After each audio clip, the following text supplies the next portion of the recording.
Alright, so quick unboxing. It really wasn't like a special experience, right? Like with Ambernick products, like it's just pretty much device, um, a little screen wiper, and pretty much cord. So if you know, you know. Yeah, that's just pretty much it. So like my overall first impressions of the system, like it was a little smaller, but it was definitely more durable than I originally expected. And then just comparing it to the Mio Mini Plus, it's a little bigger and it feels a little better, but it's a nice fit in the hands. It's a nice fit in the hands. Can't complain.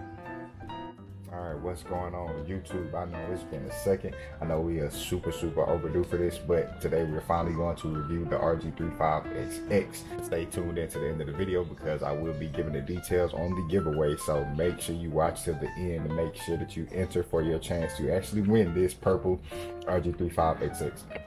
I'm gonna start with just the overall hardware.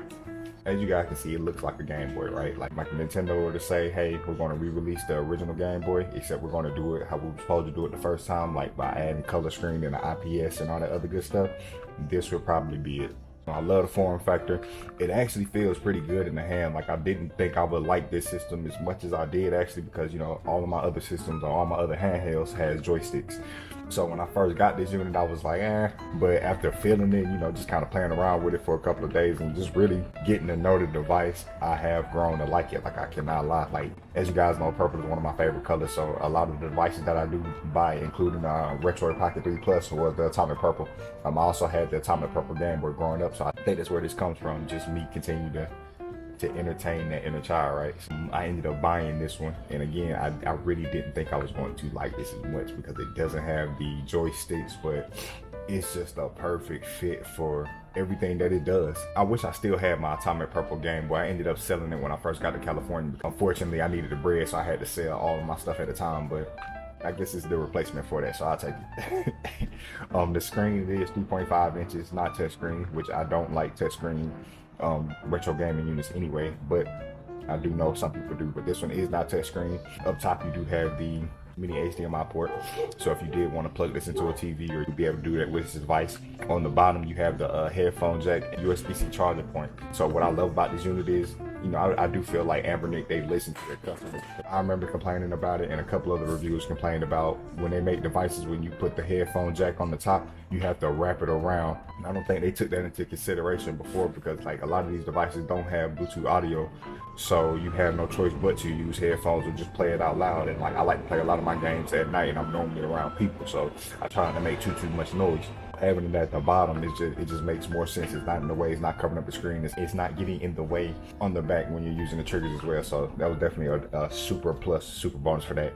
And it's USB-C. All right, moving on to the right hand side, you have your power button and your reset button. So the power button, it does act as like a sleep mode if you just tap it, but if you want to power it all the way down, you just hold it down. And then your reset, of course, pretty obvious, like if it ever crashes, freezes, or just hit reset. And then right here you have your dual card slot readers. Most of their devices have 2 slots. So the first slot will have like your operating system, so it'll have whatever OS is running on it, and then that second one is open for you to be able to add your own games. So say the card that it came, like this particular unit, it did come with, I think I want to say like between 4,000 and 6,000 games. And we're actually getting into that too, because I'm going to grade this based off, you know, just the stock experience and everything that it came with. And I'm not gonna lie, like it was a pretty good, it's a pretty decent amount of games. Like it doesn't have the Mario, you're gonna have to add that for yourself, but for the catalog that it did come with, man, it's pretty solid, I'm not gonna lie to you.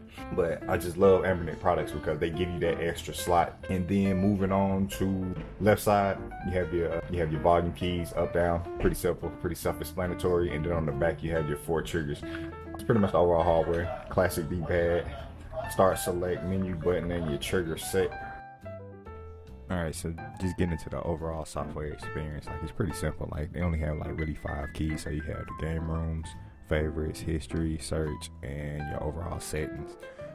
And yeah, it's just like I said, it's just really simple. So when you click on game room, with the different systems on here, you have PS1, Vertical Arcade, Capcom System 1, 2, and 3, Neo Geo, Final Burn, Main, Game Boy Advance, Nintendo, Super Nintendo, Sega Master System, Mega Drive, Game Boy Color, Game Boy, PC Engine, Neo Geo Pocket, Game Gear, and Wonder Swan Color. Honestly, I only really play maybe like the Super Nintendo, some Sega, and a little PS1. Just keep that in mind. Like, yes, it does play PS1, but it doesn't play it like the best or what you're used to. Like, please don't expect the 100% compatibility with this device. But other than that, I mean, for what it does, like if you're really just playing Super Nintendo, Sega, or anything like in that Game Boy realm, then you're going to be totally fine with it. But anything over that, anything kind of graphically heavy or whatnot, I wouldn't really rock with it with that. But yeah, overall, that's just pretty much it, man. The software experience is just really, really simple.